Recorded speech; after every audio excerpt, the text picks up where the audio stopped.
Hello students, welcome back to the virtual class. In economics we are dealing with chapter number 5 and today we are going to start the last topic of this chapter.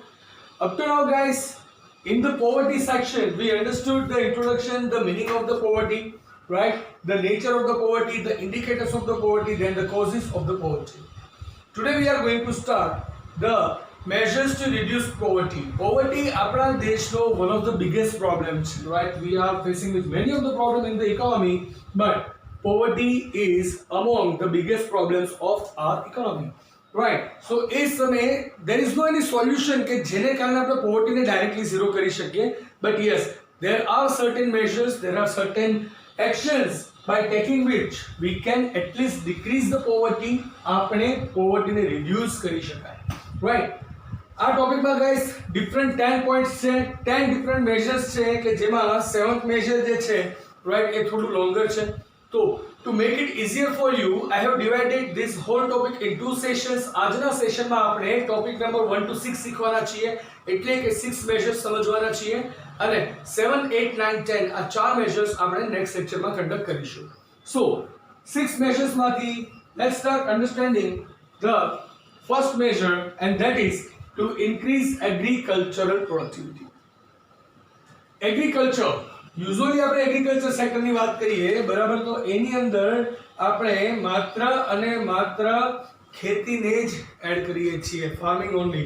But એની સાથે agriculture related જેટલી પણ economical activities છે, જેમ કે animal રેયરિંગ છે, fisheries છે, right, એ દરેકને આપણે એગ્રીકલ્ચર સેક્ટરમાં જો એડ કરીએ તો ભારતની અંદર એગ્રીકલ્ચરલ પ્રોડક્ટિવિટી પર કેપિટા બહુ જ ઓછી આવે છે બરાબર. એની પાછળના ઘણા રીઝન છે. લોઅર એજ્યુકેશન છે, least use of the latest technologies છે. આજની તારીખે પેલું જે ક્લાસિકલ થિયોરીઝ ચાલે છે એગ્રીકલ્ચર સિસ્ટમની બરાબર, એ વધુ યુઝ થાય છે બરાબર.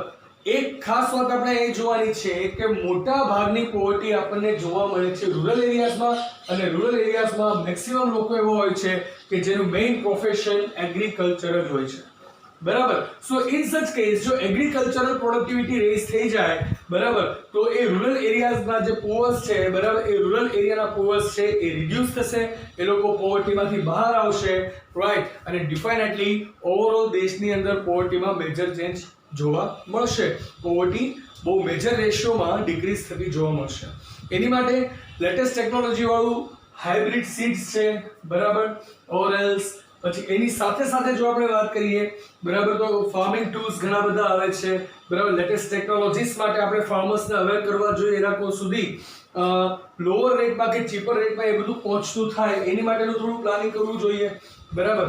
એ લોકોને ઓપોર્ચ્યુનિટીઝ મળવી જોઈએ બરાબર. ફૂડ ગ્રેન જે છે બરાબર, એને સારી રીતે મળી રહેવું જોઈએ. There are ન્યુમરસ things that can be done two increase the agricultural productivity, right.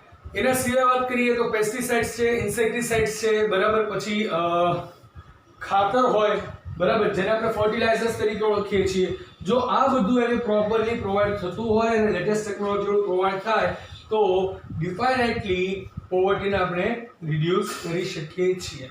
એ સિવાય ઇરિગેશન સ્કીમ્સમાં વધારો કરવો જોઈએ, ડિફરન્ટ પ્રોગ્રામ્સ કરવા જોઈએ, right, to improve the productivity of the farmers. There are ન્યુમરસ things that can be done to increase the agricultural productivity. But it is fact guys કે જો agriculture sector છે બરાબર, એમાં પ્રોડક્ટિવિટી રેઝ થશે તો ડિફાઇનેટલી આપણા દેશમાં પોવર્ટી છે ડિક્રીઝ થશે, કારણ કે steel there are 49% of the people who are having the economical activity of agriculture sector only. 49% લોકો એટલે કે near about half of the population આપણા દેશની આજે પણ એગ્રીકલ્ચર અને ફાર્મિંગ થી જ પોતાનું જીવન ચલાવે છે. So at that time it can bring the bigger change, right, and that is to increase the agricultural productivity, right. The second is development of small scale industries. જ્યારે આપણે ઇકોનોમિકલ રીઝન શીખી રહ્યા હતા, economical causes for the poverty, at that time મેં વાત કરેલી કે small scale industries એવી વસ્તુ છે અને કોટેજ ઇન્ડસ્ટ્રીઝ એવી વસ્તુ છે કે જેમાં કેપિટલ નહીં પણ હ્યુમન એટલે કે મેન પાવરનો વધારે યુઝ થાય છે, હ્યુમન લેબરનો વધુ યુઝ થાય છે બરાબર. જેટલું આપણે સ્મોલ સ્કેલ ઇન્ડસ્ટ્રીઝને ડેવલપ કરીએ તો સ્મોલ સ્કેલ ઇન્ડસ્ટ્રીમાં વધુ ને વધુ હ્યુમનની જરૂર પડશે, તો એમ્પ્લોયમેન્ટના ચાન્સીસ વધશે, એને કારણે દરેક લોકોને એમ્પ્લોયમેન્ટની ઓપોર્ચ્યુનિટી મળશે અને once a person is employed he is earning the money at that time he can easily get out of the situation of poverty. બરાબર, કોઈ પણ માણસને પોવર્ટીમાંથી દૂર કરવું હોય તો એને કામ કરતો કરી દેવાય. જો એ કામ કરતો હોય તો ડિફાઇનેટલી પોવર્ટીમાંથી અપર આવી જશે. બરાબર, so at that time the development of small scale industry can bring a good change to reduce the poverty. કારણ કે ત્યાં man made products યુઝ થાય છે, ત્યાં હ્યુમન લેબરનો મેક્સિમમ યુઝ થાય છે, તો ડિફાઇનેટલી it will make a good change into the situation of poverty. Then the third one is development of unorganized sector. હવે ગાઈસ કોઈ પણ પર્સન કામ કરતો હોય ને, બરાબર, તો એના વર્ક પ્લેસ આપણે બે રીતે ડિફાઇન કરી શકાય: ઓર્ગેનાઇઝ સેક્ટર, અનઓર્ગેનાઇઝ સેક્ટર. બરાબર, અનઓર્ગેનાઇઝ સેક્ટર અને ઓર્ગેનાઇઝ સેક્ટરમાં એક જ ડિફરન્સ છે. ઓર્ગેનાઇઝ સેક્ટરમાં દરેક વસ્તુ પ્રી ડિફાઇન્ડ હોય છે. બરાબર, લોકોને અલગ અલગ બેનિફિટ્સ મળતા હોય છે, ગવર્મેન્ટ સ્કીમ્સના બેનિફિટ મળતો હોય, બહુ મોટા પ્રાઇવેટ ઇન્સ્ટિટ્યુશન્સ છે અથવા તો ગવર્મેન્ટ જોબ જે છે એને આપણે ઓર્ગેનાઇઝ સેક્ટર કહેવાય. અનઓર્ગેનાઇઝ સેક્ટર એટલે કેવું કે કોઈની નીચે મજૂર તરીકે કામ કરવું, બરાબર, કોઈની શોપમાં એઝ અ લેબર વર્ક કરવું, બરાબર, કોઈને ત્યાં કોઈ પ્રાઇવેટ શોપની અંદર એઝ અ પ્યુન કામ કરવું કે જ્યાં સેલેરી પણ ફિક્સ નથી હોતી, સેલેરીના કોઈ નોર્મ્સ નથી હોતા. એની સાથોસાથ જે પર્સન છે એને પ્રોવિડન્ટ ફંડ કે પછી હાઉસ રેન્ટ અલાઉન્સ, બરાબર, કે ડીએમએસ અલાઉન્સ કે પછી ટ્રાવેલિંગ અલાઉન્સ કશું જ મળતું નથી. બરાબર, તો એવું જે સેક્ટર છે કે જેમાં જે ઓનર છે એ એની રીતે પોતાની રીતે જેને મન ફાવે એ રીતના પોલિસીસ ડિસાઇડ કરતો હોય એને આપણે અનઓર્ગેનાઇઝ સેક્ટર કહેવાય.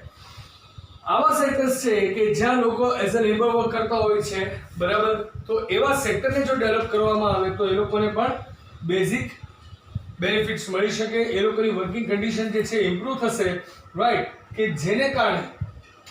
જેને કારણે એ લોકોને અલગ અલગ ફેસિલિટીઝ મળશે. સે ફોર એક્ઝામ્પલ લાઈફ ઇન્સ્યોરન્સ છે, હેલ્થ ઇન્સ્યોરન્સ છે, ઓલ્ડ એજ પેન્શન છે અને બીજા ઘણા સોશિયલ સિક્યોરિટીઝ હોય કે જેનો બેનિફિટ મળે, રાઈટ, કે જેનો યુઝ કરીને માણસ આઉટ ઓફ પોવર્ટી જઈ શકે, એને સિક્યોરિટી મળે, એક સારું વર્ક પ્લેસ મળે કે જ્યાં વધુ સારું કામ કરીને પર્સન સારું અર્ન કરી શકે અને પોતાના ફેમિલીને પોવર્ટીમાંથી બહાર લાવી શકે. ઘણા લોકો આજની તારીખે એવા છે કે જે લોકો અનઓર્ગેનાઇઝ સેક્ટરમાં કામ કરતા હોય છે. સો ડિફાઇનેટલી આવા જે સેક્ટર્સ છે એનું આપણે ડેવલપમેન્ટ કરવું જોઈએ so that we can get out of the poverty very soon. Then the fourth one is use of appropriate tax policy. Taxation is related to government. Government should use the appropriate tax policy. Appropriate tax policy means what? કે જે લોકો સારું કમાય છે એની પાસેથી સારો tax લો, right, જે લોકો ઓછું કમાય છે એની પાસેથી ઓછો ટેક્સ લો અને જેની કમાણી ખૂબ જ ઓછી છે માંડ પોતાનું ઘર ચલાવી શકે તો એની પાસેથી ઝીરો ટેક્સ લો, right. That means not to be charge a single rupee as a tax. ઇન્ડિયાની અંદર આ પોલિસી ચાલે છે, રાઈટ. સર્ટેન સ્લેબ છે કે ત્યાં સુધી ધેર ઇઝ ઝીરો ટેક્સ, એટલે કે જે માણસ પુઅર અને લોઅર ક્લાસ છે, લોઅર મિડલ ક્લાસ છે એની માટે કોઈ ટેક્સ નથી હોતો. પછી સર્ટેન ઇન્કમ ઉપર 10%, 20% અને 30% ત્રણ સ્લેબમાં આપણે ઇન્કમ ટેક્સ ચાલે છે. બરાબર, તો અપ્રોપ્રિએટ ટેક્સેશન પોલિસી હોવી જોઈએ કે જેને કારણે જે લોકો પુઅર્સ છે, બરાબર, એ લોકોને ટેક્સ માટેથી ઓવરબર્ડન ના થાય. ઉપરથી the things which are being used by the poor people, right, poor people ના જેટલા ગુડ્સ છે એની ઉપર પણ ટેક્સ ઝીરો રાખવો જોઈએ સો ધેટ એ લોકોને એડિશનલ પેમેન્ટ ટેક્સનું ના કરવું પડે. ઇન્ડિયાની અંદર ફાર્મિંગને પ્રમોટ કરવા માટે government had given the subsidy on diesel, right. શું કામ? કારણ કે diesel is being used in tractor and all the farming vehicles, all the farming tools, right. So at that time diesel ઉપર ટેક્સ જે છે એ તો નતો લીધો, ઉપરથી સબસિડી આપી છે so that farmers can use the proper tool and they can get maximum productivity, right? So that is known as the appropriate tax policy. Tax policy must be in the favor of the poor people so that they can get rid of the poverty as soon as possible. Then the fifth one is rise in human capital investment. Human capital investment શું છે આપણે સમજી ચૂક્યા છીએ આ ચેપ્ટરમાં. ફરી યાદ કરી દો કે હ્યુમન જે છે that is the biggest asset of any nation. The human is the biggest asset of any organization. ચાહે તમે બિઝનેસ ઓર્ગેનાઇઝેશનની વાત કરો કે નેશનની વાત કરો, human is the biggest asset, કારણ કે એનાથી જ નેશન બને છે, એનાથી જ ઓર્ગેનાઇઝેશન બને છે, રાઈટ. તો ગવર્મેન્ટ દ્વારા હ્યુમન કેપિટલ ઇન્વેસ્ટમેન્ટ જે છે એ ઇન્ક્રીઝ થવું જોઈએ, એ રેઝ કરવું જોઈએ. તો હ્યુમન કેપિટલ ઇન્વેસ્ટમેન્ટમાં શું શું આવશે? એજ્યુકેશન, હેલ્થ, પ્રોપર ફૂડ, આ દરેક બાબતોની અંદર ગવર્મેન્ટ જો લોકોનું બેઝિક લાઈફ સ્ટાન્ડર્ડ છે એ ઇન્ક્રીઝ કરશે તો એને વધુ સારી લાઈફ મળશે, તો એ વધુ સારું એજ્યુકેશન લેશે, એની હેલ્થ સારી હશે, તો definitely that person will be able to find out new employment opportunities and definitely that person will get out of the poverty. તો દરેક લોકો માટે હ્યુમન જે છે એને કેપિટલ સમજીને દરેક લોકોના એજ્યુકેશનમાં, હેલ્થમાં, એટલે કે એની બેઝિક લાઈફ છે બરાબર, એને ઇમ્પ્રૂવ કરવા માટે પણ એક્સપ્રેસ થવા જોઈએ, right. The sixth and the last topic of today, and that is goods and service at reasonable rate.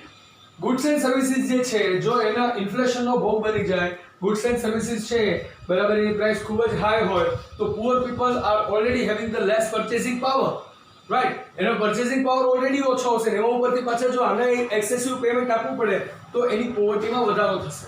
So at that time, as of their need, the goods and the services should be paid at the reasonable rate, right. એ લોકો જો સસ્તા ભાવે પોતાની જીવન જરૂરિયાતની વસ્તુઓ ખરીદી શકતા હોય, બેઝિક નીડની જેટલી વસ્તુઓ છે બરાબર છે, બેઝિક ન્યુટ્રિશન છે બરાબર, એજ્યુકેશન છે, તો આવા ગુડ્સ એન્ડ સર્વિસીસ છે એને જો લોઅર રેટમાં કે રિઝનેબલ રેટમાં મળે, so that they can afford it and they can improve their life skill, right. So guys, these were the measures to reduce the poverty, number 1 to 6, right. 7, 8, 9 and 10, these 4 topics are going to be understood in the next session, and then we will declare the chapter number 5 over, right. So that was the topic of the day, guys. That's it for today's session. I'll see you in the next session with the remaining part of this topic. Till then, asking for your leave. So goodbye, take care, have a nice time, stay home, stay safe, keep making notes. Thank you.